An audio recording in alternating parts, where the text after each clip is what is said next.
검풀은 먹구름이 천지를 집어삼킬 듯이 소용돌이치며 지리산 자락을 휘감고 있었으니 이는 필시 인간 세상의 풍경이 아니었다. 하늘이 찢어지는 듯한 굉음과 함께 자색 번개가 칠흑 같은 어둠을 가르고 땅으로 꽂힐 때마다 대지는 공포에 질려 비명을 질렀고 아름드리 나무들은 뿌리째 뽑혀 나갈 듯이 위태롭게 흔들렸다. 그 혼돈의 중심, 폭우가 쏟아지는 절벽 끝자락에 거대한 그림자 하나가 꿈틀거리고 있었으니 그것은 천년의 세월을 차가운 계곡물 속에서 인내하며 기다려온 이무기 현이었다. 그의 몸을 뒤덮은 단단하고 검은 비늘들이 기괴한 소리를 내며 하나둘씩 떨어져 나가고 그 자리에는 눈부시게 빛나는 은빛 비늘이 솟아나고 있었으나 그 과정에서 오는 고통은 살가 죽을 산채로 벗겨내는 형벌보다 더 끔찍하여 짐승의 입에서는 끓는 듯한 신음이 새어나왔다. 천년이다. 드디어 이 지긋지긋한 미물의 껍질을 벗고 하늘로 오르는구나. 현은 고통 속에서도 희열에 찬 눈으로 구름 사이에서 영롱하게 빛나며 내려오는 여의주를 응시했으나 바로 그 찰나 뇌성병력을 뚫고 들려온 가녀린 비명소리가 그의 심장을 날카로운 비수처럼 찔러왔다. 현아, 안 돼. 제발. 그것은 단순한 공포에 질린 비명이 아니라 뼈에 사무치는 절박함과 애원이 담긴 그가 이 세상에서 유일하게 기억하는 단 한 사람, 연화의 목소리였다. 승천의 순간은 찰나에 결정되는 법이건을 현이 거대한 몸뚱이가 허공에서 멈칫하며 본능적으로 고개를 아래로 떨구게 된 것은 수천 년의 수행으로도 막을 수 없는 찰나의 흔들림이었다. 빗물인지 눈물인지 모를 액체로 범벅이 된 채 폭풍우 속에서 누군가에게 머리채를 잡혀 질질 끌려가는 여인의 모습이 그의 흐릿한 시야에 들어왔고 그 순간 현의 머릿속에서는 눈앞의 여의주보다 더 강렬한 기억의 파편들이 주마등처럼 스쳐 지나갔다. 시간을 거슬러 올라가 10년 전 그가 아직 승천을 꿈꾸기에는 턱없이 부족하고 상처 입은 짐승에 불과했던 시절 인간들의 덫에 걸려 옆구리가 찢겨나간 채 죽음을 기다리던 그날도 오늘처럼 비가 내리고 있었다. 피 냄새를 맡고 몰려든 들짐승들의 번뜩이는 눈빛 속에서 현은 삶을 포기하려 했으나 그때 나타난 것은 약초 망태기를 맨 갓 15이나 되었을까 싶은 앳된 소녀 연화였다. 그녀는 기괴하게 생긴 거대한 뱀을 보고도 비명을 지르거나 도망치기는커녕 떨리는 손으로 자신의 저고리 고름을 찢어 상처를 동염해 주었다. 많이 아프지? 미안해. 내가 가진 게 이것밖에 없어서. 조금만 참아. 소녀의 손길은 투박했지만 따뜻했고 차가운 뱀의 몸에 닿은 인간의 온기는 현이 난생 처음 느껴보는 기이한 감정이었다. 그날 이후 연화는 현에게 있어서 단순한 은인이 아닌 세상과 소통하는 유일한 통로이자 칠흑 같은 어둠 속의 등불이 되어주었다. 산 아랫마을, 다 쓰러져가는 초가삼간에서 병든 노모를 모시며 하루하루를 힘겹게 살아가는 연화는 약초를 캐러 산에 오를 때마다 잊지 않고 현이 머무는 깊은 동굴을 찾아오곤 했다. 어떤 날은 산딸기를 한 줌 쥐어주기도 하고 또 어떤 날은 냇가에서 잡은 물고기를 던져주기도 하며 그녀는 아무 말 없이 바위에 걸터앉아 뱀의 형상을 한 현에게 자신의 고달픈 일상을 조잘조잘 털어놓곤 했다. 현아, 오늘은 장터에서 쌀을 조금 팔았어. 어머니 약값을 마련하려면 아직 멀었지만 그래도 기분이 좋아. 현은 짐승의 말을 할 수 없었기에 그저 또아리를 틀고 앉아 그녀의 맑은 눈망울을 가만히 바라보는 것으로 대답을 대신했지만 연화는 그런 현의 눈빛에서 위로를 받는 듯했다. 인간들은 그녀를 가난하고 천하다 하여 멸시하고 손가락질했으나 산속의 요물인 현만은 그녀를 있는 그대로 꾸밈없는 영혼으로 바라봐 주었기 때문이었다. 현 역시 승천을 위해 인간의 정을 멀리해야 한다는 금기를 알고 있었음에도 불구하고 비 오는 날이면 처마 밑에 웅크리고 앉아 비를 피하는 길고양이처럼 그녀가 오기만을 기다리는 자신을 발견하고는 쏘스라치게 놀라곤 했다.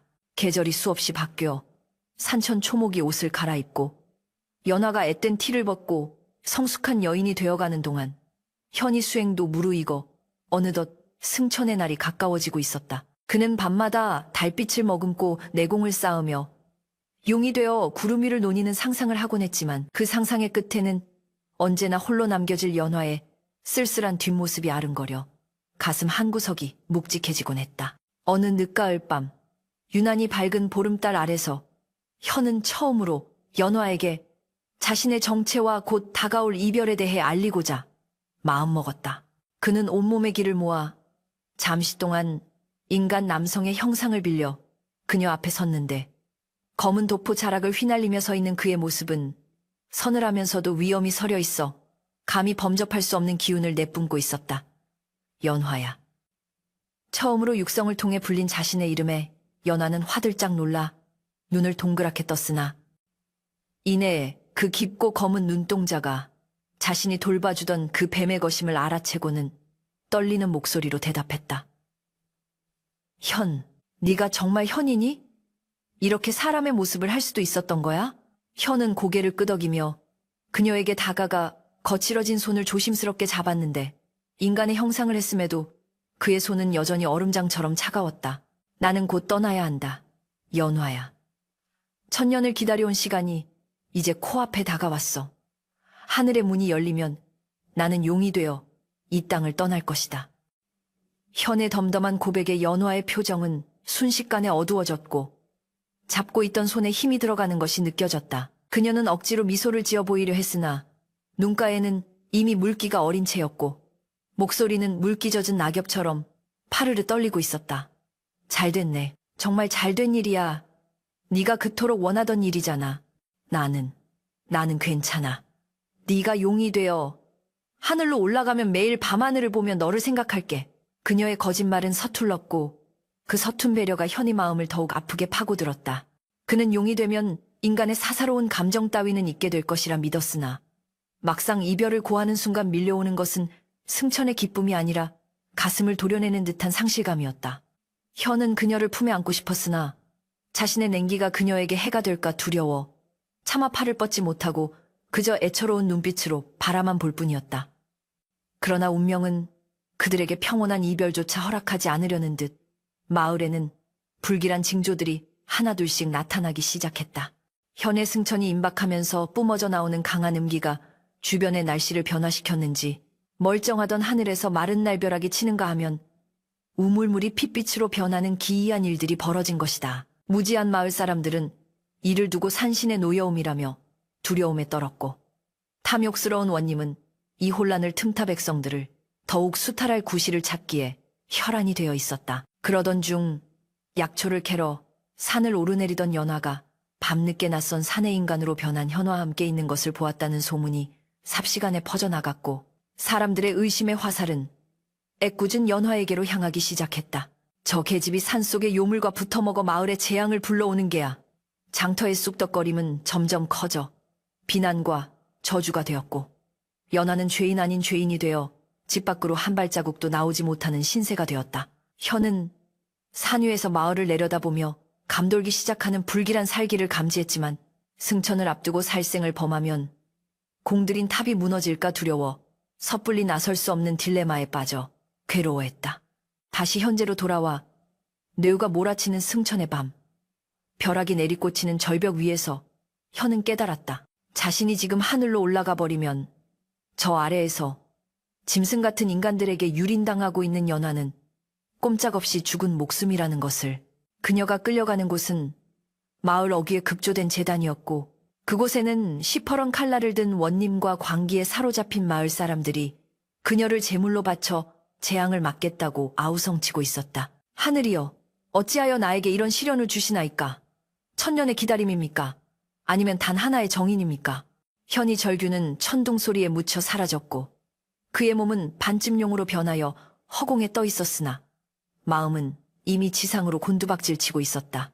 구름 사이로 보이는 여의주는 어서 자신을 물고 승천하라고 유혹하듯 영롱하게 빛났지만 귓가의 맴도는 연화의 현아 하는 비명소리는 그 어떤 천상의 음악보다도 강렬하게 그의 영혼을 붙들고 놓아주지 않았다. 비늘 하나하나가 곤두서고 찢어지는 고통 속에서 현은 붉게 충혈된 눈으로 지상을 내려다보았다.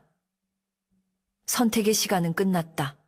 이제는 행동해야 할 때였다. 하늘은 마치 땅 위의 모든 생명을 말려 죽이기로 작정한 듯 무자비한 태양볕을 쏟아내고 있었으니 대지는 거북이 등껍질처럼 쩍쩍 갈라져 신음하고 있었다. 곡식들은 타들어가 누렇게 변한 지 오래였고 마을 어귀의 우물조차 바닥을 드러내어 흙탕물만 간신히 고여있을 뿐이었다. 사람들의 인심 또한 이 흉흉한 날씨를 닮아 메말라가고 있었으니 서로를 헐뜯고 원망하는 소리가 끊이지 않았다. 마을의 통치자인 원님은 백성들의 고통을 달래기는커녕 자신의 곳간이 비어가는 것만을 걱정하며 부채질을 해대고 있었다. 이놈의 날씨가 도대체 언제 풀린단 말이냐. 기우제를 지내도 소용이 없으니 필시 산신이 노했거나 요물이 들어앉은 게 분명해. 그는 땀을 비오듯 흘리며 짜증 섞인 목소리로 이방을 닥달했고 결국 용하다는 무당을 불러 구판을 벌이기에 이르렀다. 진과 꽹과리 소리가 요란하게 울려 퍼지는 가운데 작두를 타듯 펄쩍펄쩍 뛰던 무당의 눈이 뒤집히며 기괴한 목소리가 흘러나왔다. 비가 오지 않는 것은 하늘의 뜻이 아니다. 산속 깊은 곳에 승천하지 못한 이묵이 놈이 또아리를 틀고 앉아 물길을 막고 있구나. 그놈이 음기를 빨아들여 양기를 억누르니 비가 내릴 리가 있나. 무당의 서슬퍼런 외침에 마을 사람들은 공포에 질려 웅성거리기 시작했고 그들의 눈빛에는 막연한 두려움과 함께 누군가를 희생양으로 삼고 싶은 광기가 서리기 시작했다. 무당의 저주 섞인 예언은 삽시간에 마을 전체로 퍼져나갔고 사람들의 의심 어린 시선은 자연스레 마을 외딴 곳에 사는 연화에게로 쏠렸다. 그녀가 약초를 캔답시고 매일같이 깊은 산속을 드나들며 밤늦도록 내려오지 않는다는 사실은 이미 공공연한 비밀이었다. 게다가 며칠 전 늦은 밤 산길에서 검은 옷을 입은 낯선 사내와 연화가 나란히 걷는 것을 보았다는 나무꾼의 증언이 더해지면서 소문은 눈덩이처럼 불어났다. 그 계집이 요물과 배가 맞아 마을에 저주를 내리는 게야. 어쩐지 그 어미도 병색이 짙은 것이 다 요기의 탓이 아니겠어? 우물가에 모인 아낙네들은 물동이를 내려놓고 수군거렸고 그들의 입에서 나오는 말들은 가문보다 더 무겁게 연화의 가슴을 짓눌렀다. 연화는 장터에 나가는 것조차 두려워 얼굴을 깊게 눌러쓴 채 다녀야 했지만 등 뒤로 꽂히는 따가운 시선과 노골적인 욕설은 피할 길이 없었다. 그녀에게 있어 산속의 혀는 유일한 친구이자 안식처였으나 세상 사람들의 눈에는 재앙을 불러오는 요괴와의 불길한 정사로밖에 비치지 않았던 것이다. 한편 지리산 깊은 계곡 동굴 속에 몸을 숨긴 혀는 승천이 임박해옴에 따라 찾아오는 극심한 고통과 싸우고 있었다. 낡은 비늘이 떨어져 나가고 새 비늘이 돋아나는 탈피의 과정은 뼈를 깎는 아픔을 동반했고 온몸에서 뿜어져 나오는 열기는 차가운 계곡물조차 끓어오르게 만들 지경이었다. 혀는 고통 속에서도 감각을 곤두세워 산 아래 마을의 동태를 살피고 있었는데 바람을 타고 전해져 오는 인간들의 저기와 살기가 심상치 않음을 느꼈다. 연화야, 오지 마라. 당분간은 절대로 산에 올라오지 마라. 그는 마음속으로 수천 번이고 연화에게 경고를 보냈지만 인간인 그녀가 짐승의 텔레파시를 알아들을 리 만무했다. 혀는 자신이 내뿜는 요기가 강해질수록 마을의 가뭄이 심해지고 그로 인해 연화가 곤경에 처할 수 있다는 사실을 뼈저리게 자각하고 있었다. 천년을 기다린 승천이지만 그 대가로 연화가 고통받아야 한다면 그에게 승천은 축복이 아닌 또 다른 형벌일 뿐이었다. 그는 밤마다 동굴 밖으로 머리를 내밀어 연화가 사는 집 쪽을 하염없이 바라보며 부디 그녀가 무사하기만을 간절히 빌고 또 빌었다. 연화 역시 현에게 가고 싶은 마음이 굴뚝 같았으나 집 밖을 나서는 순간부터 감시의 눈길이 따라붙는 통에 옴짝달싹할 수 없었다. 며칠째 산에 오르지 못한 연화는 현이 굶고 있지는 않을지 승천 준비는 잘 되어가고 있는지 걱정이 되어 밤잠을 설쳤다. 병석에 누운 노모는 딸의 근심을 눈치채고 가쁜 숨을 몰아쉬며 말했다. 연화야, 사람들이 뭐라 하든 신경 쓰지 마라. 네가 떳떳하면 그만인 게야. 하지만 요즘 마을 분위기가 심상치 않으니 당분간은 몸을 사리는 게 좋겠구나. 어머니의 쉰 목소리에 연화는 눈물을 삼키며 고개를 끄덕였지만 마음속의 불안감은 가시지 않았다. 그녀는 밤중에 몰래 뒷문을 열고 나가 산 쪽을 향해 까치발을 들었으나 멀리서 횃불을 든 순찰대가 돌아다니는 것을 보고는 황급히 방문을 걸어 잠그고 이불 속에서 숨죽여 울어야 했다. 인간과 요물이라는 신분의 차이보다 더 무서운 것은 그들을 갈라놓으려는 세상의 편견과 오해라는 거대한 벽이었다. 그러던 어느 날 더 이상 견딜 수 없었던 연화는 새벽녘 어스름을 틈타 몰래 집을 빠져나와 산으로 향했다. 현에게 작별 인사라도 제대로 하고 싶다는 일념 하나로 험한 산길을 내달렸지만 산 중턱에 다다르기도 전에 매복해 있던 포졸들과 마을 청년들에게 발각되고 말았다. 저기 있다. 요물년이 또 산으로 도망친다. 횃불과 몽둥이를 든 사내들이 고함을 지르며 그녀를 포위했고 연화는 공포에 질려 뒷걸음질 쳤다. 저는 약초를 캐러 가는 것뿐이에요. 비켜주세요. 그녀가 필사적으로 외쳤지만 이미 광기에 사로잡힌 사람들의 귀에는 아무것도 들리지 않았다. 그들은 연화를 거칠게 밀치고 바닥에 패대기 쳤으며 그녀가 애지중지하던 약초 망태기를 발로 짓밟았다. 약초? 웃기지 마라. 내년이 그 뱀 귀신에게 피를 바치러 가는 걸 모를 줄 아느냐? 누군가 던진 돌멩이가 연화의 이마를 스치고 지나가 피가 흘러내렸지만 육체의 고통보다 더 아픈 것은 아무도 자신의 진심을 믿어주지 않는다는 절망감이었다. 그녀는 피 섞인 눈물을 흘리며 산 정상을 향해 마음속으로 외쳤다. 현아 미안해. 내가 갈 수가 없어. 같은 시각 동굴 속의 현은 심장이 찢어지는 듯한 통증을 느끼고 눈을 번쩍 떴다. 그것은 탈피의 고통이 아니라 자신의 정인, 진엔, 이 흘리는 피 냄새가 바람을 타고 코끝에 스쳤기 때문이었다. 이무기의 예민한 후각은 수리밖의 냄새도 맡을 수 있었기에 그 비릿하고도 익숙한 혈향이 연화의 것임을 단번에 알아차릴 수 있었다. 연화, 현은 짐승의 울부짖음과도 같은 낮은 신음을 토해내며 몸을 일으켰다. 승천을 코앞에 두고 함부로 요력을 쓰거나 살생을 저지르면 천년의 공든탑이 무너질 수도 있다는 것을 누구보다 잘 알고 있었다. 하지만 지금 당장 그녀가 위험에 처해 있다는 사실은 이성적인 판단을 마비시키기에 충분했다. 현의 거대한 몸통이 동굴벽을 긁으며 꿈틀거렸고 그의 눈은 분노와 슬픔이 뒤섞여 시뻘겋게 충혈되기 시작했다. 하늘에서는 마치 그를 말리려는 듯 먼 곳에서 천둥소리가 우르릉거렸지만 현이 귀에는 오직 연화의 신음소리만이 들려올 뿐이었다. 그는 더 이상 숨죽여 기다릴 수만은 없다는 것을 운명이 자신을 시험대에 올려놓았음을 직감했다. 날이 밝자 원님은 기다렸다는 듯이 연화를 관하로 끌고 오라고 명령했다. 밧줄에 꽁꽁 묶인 채 끌려온 연화는 죄인처럼 무릎 꿇려졌고 원님은 짐짓 위험 있는 척하며 호통을 쳤다. 내년이 요물과 내통하여 비를 맞고 있다는 것이 사실이냐. 바른 대로 고하지 않으면 주리를 틀어버릴 것이다. 연화는 피가 맺힌 입술을 깨물며 고개를 저었다. 사또, 억울하옵니다. 저는 그저 산짐승을 불쌍히 여겨 돌봐주었을 뿐 그분이 재앙을 내리는 것이 아닙니다. 오히려 그분은 누구보다 비를 기다리며 승천을 준비하고 계십니다. 연화의 항변에 구경하던 마을 사람들은 웅성거렸다. 저것 봐. 짐승을 그분이라 부르잖아. 미쳐도 단단히 미쳤어.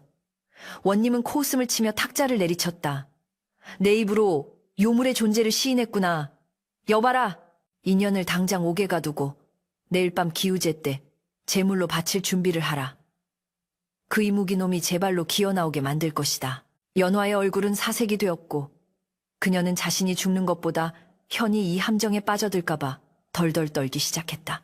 차가운 옥사 바닥에 내동댕이 쳐진 연화는 쇠창살 사이로 보이는 붉은 달을 바라보며 하염없이 눈물을 흘렸다.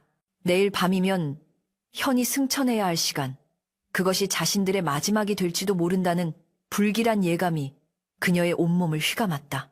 검고 무거운 정막이 지리산 자락을 짓누르고 있었으니 이는 다가올 폭풍을 예고하는 불길한 고요함이었다. 승천을 하루 앞둔 마지막 밤, 현이 머무는 깊은 동굴 안은 기이한 열기로 가득 차 있었다. 천년의 세월 동안 차가운 음기만을 머금었던 그의 몸에서 이제는 양기가 맹렬하게 솟구치며 바위조차 녹일 듯한 뜨거운 김을 뿜어내고 있었기 때문이었다. 마지막 허물을 벗기 위해 온몸을 비틀며 괴로워하는 현이 신음소리가 동굴벽을 타고 울려 퍼졌지만 그 육체적 고통은 마음을 갉아먹는 불안감에 비하면 아무것도 아니었다. 연화야, 어찌하여 너의 기척이 느껴지지 않는 것이냐? 평소라면 바람결에 실려왔을 그녀의 은은한 살냄새와 발자국 소리가 끊긴 지 이미 오래였다. 대신 코끝을 찌르는 것은 쇠 비린내와 섞인 탁한 피냄새, 그리고 수많은 인간들이 뿜어내는 광기 어린 살기뿐이었다. 현은 본능적으로 알 수 있었다. 자신의 승천이 축복받지 못할 운명이라는 것을. 그리고 그 운명의 소용돌이 한가운데에 연화가 위태롭게 서 있다는 것을 말이다. 한편 마을 관아의 싸늘한 옥사 안, 연화는 차가운 돌바닥에 쓰러져 거친 숨을 몰아쉬고 있었다. 포졸들에게 끌려오며 당한 매질로 인해 하얀 소복은 흙탕물과 핏자국으로 얼룩져 있었고 곱던 얼굴은 퉁퉁 부어오른 채였다. 칠흑 같은 어둠 속에서 들려오는 것은 쥐새끼들이 돌아다니는 바스락거리는 소리와 자신의 심장 박동 소리뿐이었다. 현아, 제발 오지 마. 부지 나를 잊고 날아가줘. 연화는 갈라진 입술을 달싹이며 끊임없이 기도했다. 그녀는 자신이 곧 제물로 바쳐질 운명임을 직감하고 있었으나 죽음의 공포보다 더 두려운 것은 현이 자신을 구하려다 승천의 기회를 놓치는 것이었다. 천년을 인내하며 차가운 물속에서 견뎌온 그의 세월이 고작 자신 같은 미천한 인간 계집 하나 때문에 물거품이 된다면 죽어서도 눈을 감지 못할 것 같았다.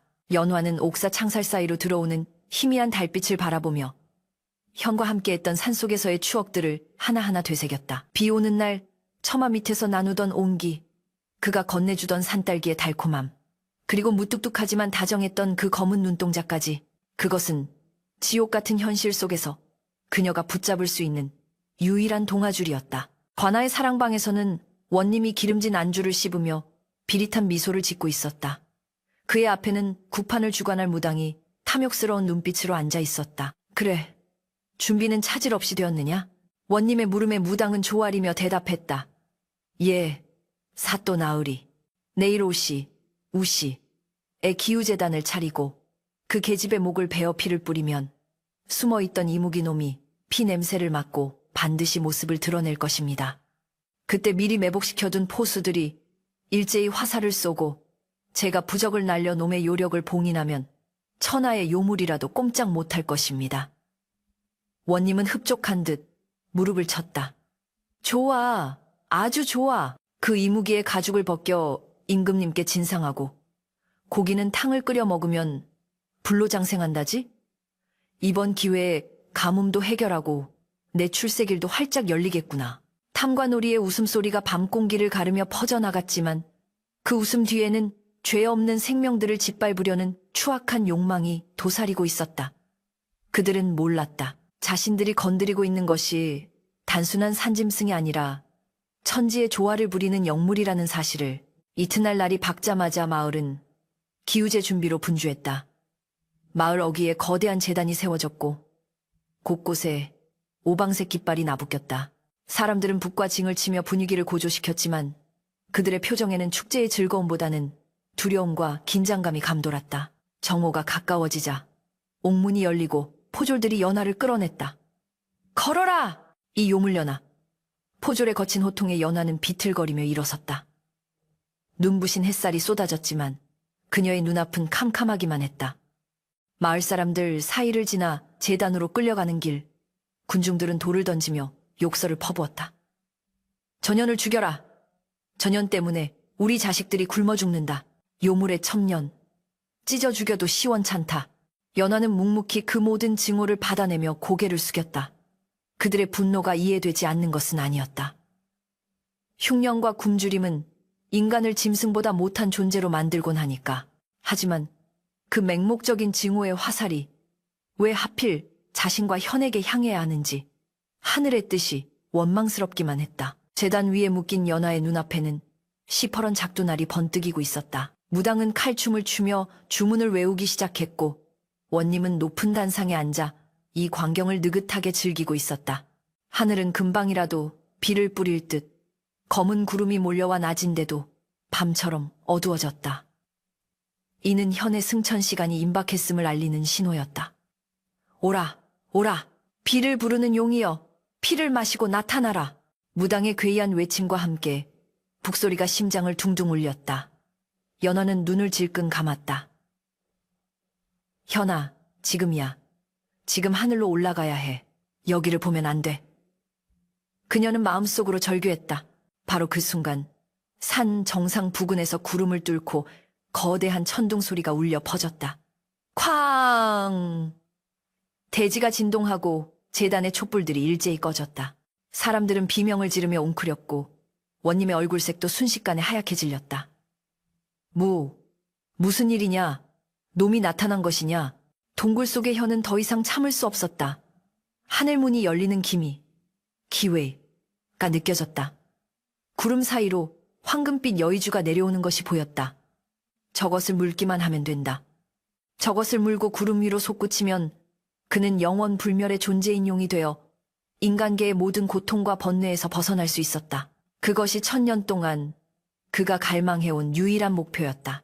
하지만 그의 귀에 바람을 타고 들려오는 연화의 억눌린 울음소리가 그 가녀린 심장 박동이 멈추기 직전이라는 사실이 그의 발목을 잡았다. 내가 용이 되어 세상을 굽어본들 그 세상에 네가 없다면 그것이 무슨 소용이란 말이냐. 현이 눈에서 굵은 눈물이 흘러내렸다. 그것은 짐승의 눈물이 아닌 인간의 마음을 가진 자만이 흘릴 수 있는 비통함의 결정체였다. 현은 결단을 내려야 했다. 여의주를 향해 고개를 들 것인가, 아니면 연화가 있는 지옥 같은 땅으로 머리를 돌릴 것인가. 번쩍이는 섬광과 함께 현이 거대한 몸이 동굴을 박차고 나왔다. 아직 완전한 용의 형상을 갖추지는 못했지만 은빛 비늘로 뒤덮인 그의 몸체는 수십 척에 달했고 머리에는 갓도단한 뿌리 위용을 자랑하고 있었다. 그가 움직이자 산 전체가 요동쳤고 계곡물이 역류하며 폭포수처럼 솟구쳤다. 크앙! 현은 하늘을 향해 포효하는 대신 마을을 향해 분노의 울음소리를 토해냈다. 그 소리는 산천 초목을 벌벌 떨게 만들었고 재단 위에 있던 무당은 기겁하여 뒤로 자빠졌다. 현은 구름을 타고 내려오며 마을을 덮고 있는 사악한 기운을 노려보았다. 승천을 위해 모아둔 신성한 기운이 분노로 인해 검게 변해가고 있었지만 그는 개의치 않았다. 그의 눈에는 오직 단 하나, 재단 위에 위태롭게 묶여있는 하얀 점, 연화만이 들어올 뿐이었다. 원님은 사시나무 떨듯 떨면서도 탐욕을 버리지 못하고 소리쳤다. 뭐 하느냐? 저놈이다. 저놈을 맞춰라. 활을 쏘란 말이다. 매복해 있던 포수들이 떨리는 손으로 활시위를 당겼지만 압도적인 공포 앞에서 제대로 조준조차 할 수 없었다. 빗방울이 후두둑 떨어지기 시작했다. 그것은 축복의 단비가 아니라 다가올 비극을 예고하는 피눈물과도 같았다. 현은 빗줄기를 가르며 맹렬한 속도로 하강했다. 하늘에는 여전히 여의주가 주인을 잃고 덩그러니 떠 있었으나 현은 그것을 등지고 지상을 향해 내리꽂히고 있었다. 천년의 수행보다, 신이 되는 영광보다 지금 당장 사랑하는 여인의 눈에서 흐르는 눈물을 닦아주는 것이 그에게는 더 시급하고 중대한 과업이었던 것이다. 이것이 바로 신조차 예상하지 못했던 미물이라 천대받던 존재의 위대한 선택이었다. 하늘이 무너져 내리는 듯한 굉음과 함께 거대한 은빛 섬광이 재단 한가운데로 꽂히자 억수같이 쏟아지던 빗줄기마저 순간적으로 허공에서 멈칫하는 듯했다.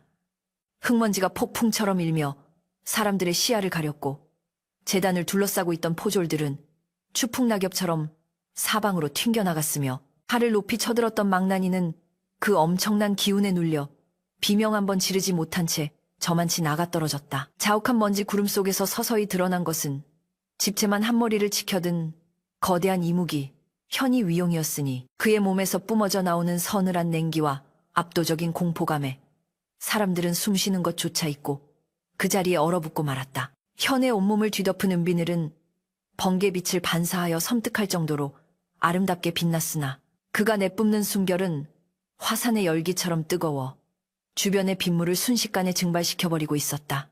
크르르릉. 목구멍 깊은 곳에서 울려나오는 낮은 그 울음소리는 마치 지옥의 입구에서 들려오는 경고와도 같았고 붉게 타오르는 그의 두 눈은 오직 단 한 사람, 재단 위에 묶여있는 연화만을 응시하고 있었다. 연화는 눈앞에 펼쳐진 비현실적인 광경의 넋을 잃고 현을 바라보았는데 짐승의 형상을 하고 있음에도 그 눈빛만은 자신이 알던 다정했던 정인의 것 그대로였기에 왈칵 눈물이 쏟아졌다. 하지만 공포에 질린 군중 속에서 유일하게 탐욕의 끈을 놓지 않은 자가 있었으니 바로 고울원님이었다. 그는 이무기의 등장에 겁을 먹기는커녕 눈앞에 나타난 전설 속의 영물을 보며 광기 어린 희열을 느끼고 있었다. 저것 보아라. 전설 속의 이무기다. 저놈의 가죽을 벗기고 뼈를 고아 먹으면 천하를 얻을 수 있다. 원님은 거품을 물고 소리치며 주저앉은 포졸들을 발로 걷어찼다. 무엇들 하느냐? 활을 쏘아라. 창을 던져라. 저놈이 승천하지 못하고 땅에 떨어진 지금이 기회다. 그의 독촉에 정신을 차린 포수들이 떨리는 손으로 활시위를 당기기 시작했다. 슉, 슉, 슉. 허공을 가르며 날아든 화살들이 현의 몸통을 향해 빗발쳤으나 현은 피하지 않았다. 아니, 피할 수가 없었다. 그가 몸을 피하면 그 뒤에 묶여있는 연화가 화살바디가 될 것임을 알기에 그는 오히려 몸을 둥글게 말아 연화를 자신의 품 안으로 감싸 안으며 거대한 방패막이가 되었다. 팅, 티팅. 강철보다 단단한 비늘에 화살이 튕겨나가는 소리가 요란하게 울려 퍼졌지만 승천을 포기하고 지상에 머무르는 시간이 길어질수록 현의 영적인 보호막은 급격히 약해지고 있었다. 현아, 안 돼. 제발 피해야 해. 연화는 현의 차가운 비늘에 얼굴을 묻고 절규했다. 그녀의 눈앞에서 현의 은빛 비늘 사이로 붉은 선혈이 배어나오기 시작했기 때문이었다. 하늘의 기운을 잃어가는 이무기의 육체는 점차 인간의 무기에 상처 입을 수 있는 필멸의 존재로 변해가고 있었다. 날카로운 창끝이 비늘 틈새를 파고들 때마다 현이 거대한 몸이 고통으로 움찔거렸지만 그는 연화를 감싼 따리를 절대 풀지 않았다. 오히려 그는 고통을 참아내며 더욱더 강하게 그녀를 끌어안았고 그 거대한 턱을 연화의 머리 위에 두어 쏟아지는 화살비로부터 그녀를 완벽하게 차단했다. 연화는 짐승의 비릿한 피냄새와 섞인 현의 채취를 맡으며 오열했다. 나 때문에, 고작 나 같은 것 때문에 천년을 버리다니. 바보야, 이 바보야. 그녀의 눈물이 현의 상처에 닿자 현은 낮은 신음과 함께 꼬리를 들어 바닥을 내리쳤다. 쾅! 지축이 흔들리며 제단 주변의 땅이 갈라졌고 가까이 다가오던 포졸들이 균형을 잃고 구덩이 속으로 굴러떨어졌다. 그때 하늘의 분노가 극에 달한 듯 검붉은 소용돌이가 머리 위에서 휘몰아치기 시작했다. 주인을 잃은 여의주가 빛을 잃고 까맣게 타들어가며 허공에서 부서져 내렸고 승천의 때를 어긴 이무기에 대한 천벌 템팟이 시작된 것이었다. 콰르릉, 쾅. 이번에 떨어진 벼락은 이전의 것과는 차원이 달랐다. 그것은 산을 태우고 바다를 말릴 듯한 파괴력을 지닌 자색 뇌전이었다. 현은 본능적으로 하늘을 올려다보았다. 저 벼락을 맞으면 자신은 영영 소멸할지도 모른다는 공포가 엄습했지만 그는 연화를 놓지 않았다. 그는 마지막 남은 요력을 쥐어짜내어 입에서 거대한 돌풍을 일으켜 날아오는 화살과 창들을 날려버린 뒤 온몸을 웅크려 다가오는 천벌을 받아낼 준비를 했다. 벼락이 현이 등 위로 내리꽂히는 순간 세상은 하얗게 지워졌고 고막을 찢는 듯한 비명소리가 천지를 진동시켰다. 크아, 그것은 짐승의 소리가 아닌 영혼이 찢겨나가는 듯한 처절한 절규였다. 현의 몸에서 타는 냄새와 함께 검은 연기가 피어올랐고 등 쪽의 비늘은 형체를 알아볼 수 없을 정도로 숯덩이처럼 타버렸다. 그러나 그 엄청난 충격 속에서도 연화만은 멀쩡했다. 현이 자신의 모든 살과 뼈를 방패 삼아 벼락의 기운을 온전히 흡수했기 때문이었다. 이를 지켜보던 마을 사람들은 그제야 사태의 본질을 깨달았다. 저 이무기가 사람을 해치려는 게 아니라 구하고 있어. 우리가 무슨 짓을 한 거지? 산신을 죽이려 했어. 공포는 경외심과 죄책감으로 바뀌었고 사람들은 하나둘씩 무기를 버리고 뒷걸음질 치기 시작했다. 하지만 이미 이성을 잃은 원님만은 달랐다. 그는 벼락을 맞고 쓰러져 헐떡이는 현을 보며 기회를 잡았다고 착각했다. 죽었다. 놈이 빈사 상태다. 지금 목을 베면 여의주는 내 것이다. 원님은 광기에 번들거리는 눈으로 직접 장검을 뽑아들고 비틀거리는 걸음으로 현에게 다가갔다. 그는 쓰러진 현의 눈앞까지 다가가 칼을 높이 쳐들며 악을 썼다. 내 놈의 피를 마시고 나는 신이 될 것이다. 그 순간 죽어가던 줄 알았던 현의 눈꺼풀이 번쩍 뜨였다. 비록 몸은 만신창이가 되었을지언정 그의 눈빛 속에 담긴 천년의 내공과 위엄은 아직 사라지지 않았던 것이다. 현은 자신을 향해 칼을 내리꽂으려는 원님을 향해 마지막 남은 기력을 모아 크게 포효했다. 카. 단순한 울음소리가 아니었다. 그것은 바람을 부르고 구름을 움직이는 영물의 기합이었다. 그 엄청난 음파인보의 정통으로 맞은 원님은 마치 거대한 망치에 맞은 듯 뒤로 튕겨나갔다. 으아! 그는 허공을 날아 자신이 세워둔 제단 기둥에 처박혔고 그 충격으로 무너져 내리는 제단의 거대한 목재들이 그를 덮쳤다. 탐욕스러운 비명은 무너진 나무더미 아래로 순식간에 묻혀버렸고 그 자리에는 붉은 피만이 흘러나와 빗물과 섞여 들어갔다. 악인의 허망한 최후였다. 마을 사람들은 그 광경을 보고 바닥에 넙죽 엎드려 벌벌 떨며 용서를 빌었다. 산신이시여, 노여움을 푸소서! 저희가 어리석었습니다! 원님이 사라지고 뇌전도 멈추었지만 현이 상태는 심각했다. 등은 수처럼 타들어갔고 비늘 사이로 흐르는 피는 멈출 줄을 몰랐다. 거대했던 몸집이 서서히 줄어들며 현은 다시 인간의 형상으로 변하기 시작했다. 하지만 예전의 위풍당당했던 모습은 온데간데 없고 온몸이 피투성이가 된 채 힘없이 바닥으로 쓰러지는 한 나약한 사내의 모습일 뿐이었다. 연화는 밧줄이 풀리자마자 기어가듯 현에게 다가가 그의 머리를 자신의 무릎 위에 올렸다. 현아, 눈 좀 떠봐, 응? 제발. 그녀의 손이 현의 피 젖은 뺨을 어루만졌다. 현은 힘겹게 눈을 떠 연화를 바라보았다. 초점을 잃어가는 눈동자였지만 그 안에는 깊은 안도감이 서려 있었다. 연화야, 다치지 않았느냐? 그는 자신의 고통보다 그녀의 안위를 먼저 물었다. 그의 목소리는 갈라지고 희미했으나 그 속에 담긴 진심은 천둥 소리보다 더 크게 연화의 가슴을 울렸다. 하늘은 언제 그랬냐는 듯 먹구름이 걷히고 있었으나 그것은 평화가 아닌 잔인한 고요였다. 승천의 시간은 이미 지나버렸고 여의주는 사라졌으며 현에게 남은 것은 치명적인 상처와 필멸의 운명뿐이었다. 연화는 오열하며 현을 껴안았다. 왜 그랬어? 그냥 올라가지. 나 따위가 뭐라고.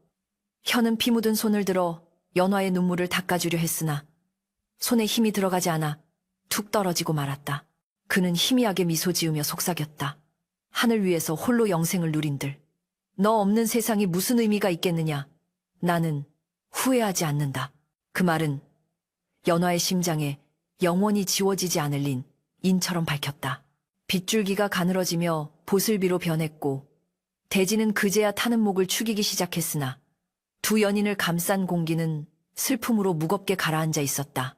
주변의 마을 사람들은 누구 하나 감히 다가오지 못하고 그 비극적이고도 성스러운 사랑의 결말을 숨죽여 지켜볼 뿐이었다. 폭풍이 휩쓸고 지나간 자리는 참혹하리만큼 고요했으니 방금 전까지 천지를 뒤흔들던 뇌성 병력은 거짓말처럼 잦아들고 오직 가늘어진 빗소리만이 대지를 적시고 있었다. 제단 주변에 널브러져 있던 마을, 사람들은 누구 하나 입을 떼지 못한 채 피투성이가 되어 쓰러진 사내와 그를 끌어안고 오열하는 여인을 멍하니 바라볼 뿐이었다. 그들의 눈에는 더 이상 광기나 살기가 서려 있지 않았다. 대신 그 자리를 채운 것은 감히 범접할 수 없는 숭고한 희생 앞에선 인간의 원초적인 부끄러움과 뒤늦은 후회였다. 연화의 무릎을 베고 누운 현의 얼굴은 창백하다 못해 투명해져가고 있었고 입가에 흐르던 붉은 선혈은 빗물에 씻겨 턱선을 타고 목덜미로 흘러내렸다. 그는 이제 천년의 요력을 지닌 신비로운 영물이 아니라 사랑하는 여인을 지키기 위해 모든 것을 불살은 한 명이 지친 사내일 뿐이었다. 현이 감기어가는 눈꺼풀이 파르르 떨리자 연화는 그의 차가운 손을 자신의 뺨에 가져다 대며 애타게 불렀다. 현아, 안 돼. 잠들면 안 돼. 나를 두고 어디를 가려고. 우리 아직 해볼 이야기가 많잖아. 네가 용이 되어 구름 위를 나는 이야기도 해줘야지.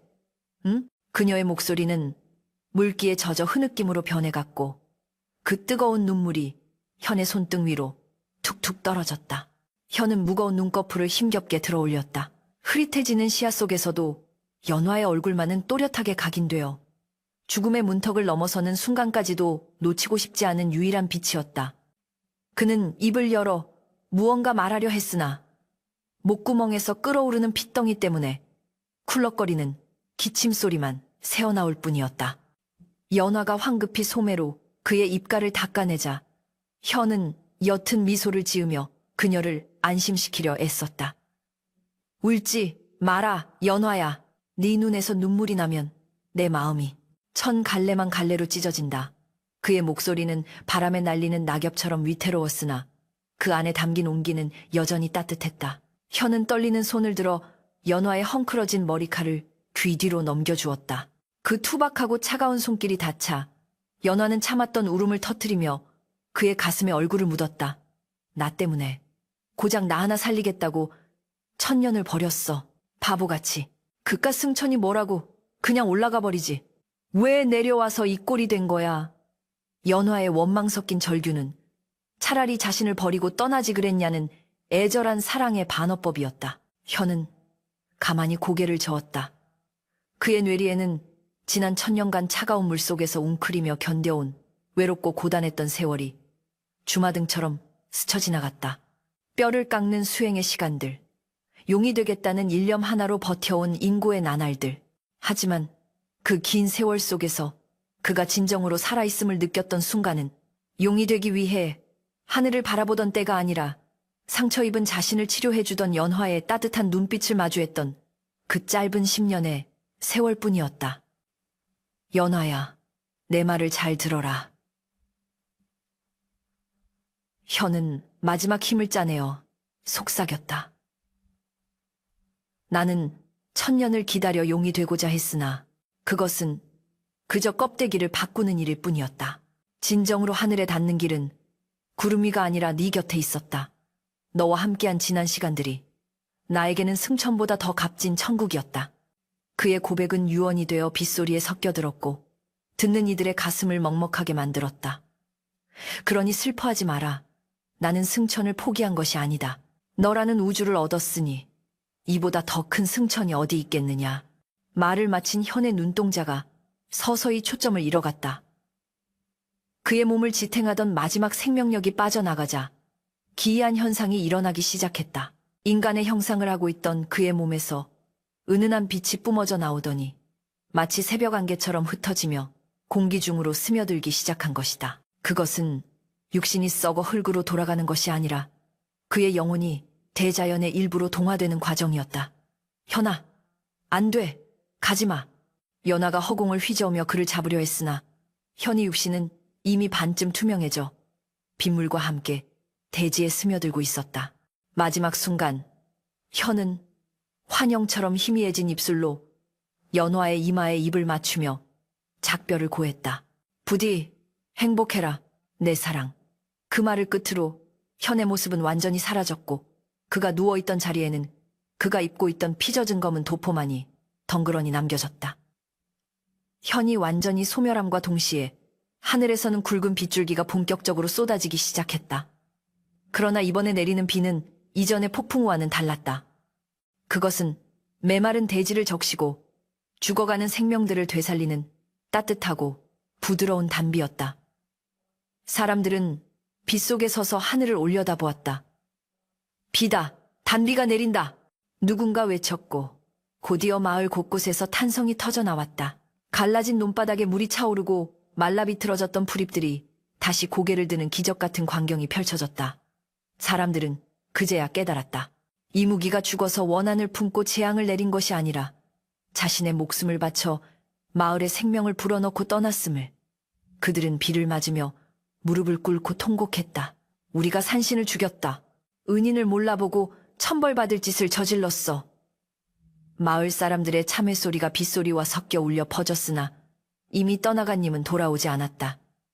연화는 현이도포를 가슴에 품고 망부석처럼 그 자리에 앉아 있었다. 쏟아지는 비가 그녀의 눈물을 감추어 주었지만 텅 빈 가슴 속에 뚫린 구멍은 무엇으로도 채울 수 없었다. 그녀는 하늘을 원망하지도 마을 사람들을 저주하지도 않았다. 그저 현이 마지막으로 남긴 말, 행복해라는 그 약속을 지키기 위해 무너져 내리는 마음을 억지로 부여잡고 있을 뿐이었다. 그녀는 현이 사라진 자리에 도포를 묻고 작은 돌무덤을 쌓았다. 그리고 그 앞에서 맹세했다. 현아, 네가 비가 되어 나를 지켜준다면 나도 꿋꿋하게 살아갈게. 네가 목숨 바쳐 지켜준 이 목숨 헛되이 쓰지 않을게. 그리고 언젠가 내 생이 다하는 날 다시 만나면 그때는 내가 너를 업고 구름 위를 날아줄게. 연화의 다짐은 슬프도록 아름다웠고 비는 마치 그녀의 어깨를 토닥이듯 하염없이 내렸다. 세월은 유수와 같이 흘러 수십 년이 지났다. 가뭄이 들었던 마을은 그날 이후 해마다 풍년이 들었고 사람들은 이무기의 희생을 기리기 위해 마을 어귀에 이무기 사당을 짓고 매년 제사를 올렸다. 탐욕스러웠던 원님의 이야기는 악인의 말로를 경계하는 본보기로 전해졌고 현과 연화의 이야기는 슬픈 전설이 되어 사람들의 입에서 입으로 전해 내려왔다. 연화는 평생 홀로 지내며 현이 무덤을 지키고 병든 이들을 돌보다가 백발이 성성한 할머니가 되어서야 조용히 눈을 감았다. 그녀가 숨을 거두던 날도 보슬비가 촉촉이 내렸는데 마을 사람들은 현이 그녀를 데리러 온 것이라 믿으며 그녀를 현이 무덤 합장해 주었다. 이듬해 봄 두 사람의 무덤가에는 이전에는 보지 못한 기이하고 아름다운 꽃 한 송이가 피어났다. 잎이 돋으면 꽃이 지고 꽃이 피면 잎이 없어 서로를 그리워하면서도 영원히 만날 수 없다는 상사와 성스와였다. 하지만 그 무덤가의 핀 꽃은 잎과 꽃이 함께 어우러져 피어 있었으니 사람들은 이를 보고 죽어서야 비로소 하나가 된 두 사람의 사랑이 꽃으로 피어난 것이라 여겼다. 그 꽃에서는 은은한 향기가 났는데 비 오는 날이면 그 향기가 더욱 짙어져 산 전체를 감싸 안았다고 한다. 지금도 비가 오는 날이면 지리산 자락 어딘가에서 이무기의 낮은 울음소리와 여인의 노랫소리가 들린다고 하니 이는 전설이 되어 영원히 사람들의 가슴 속에 살아 숨쉬고 있음이라.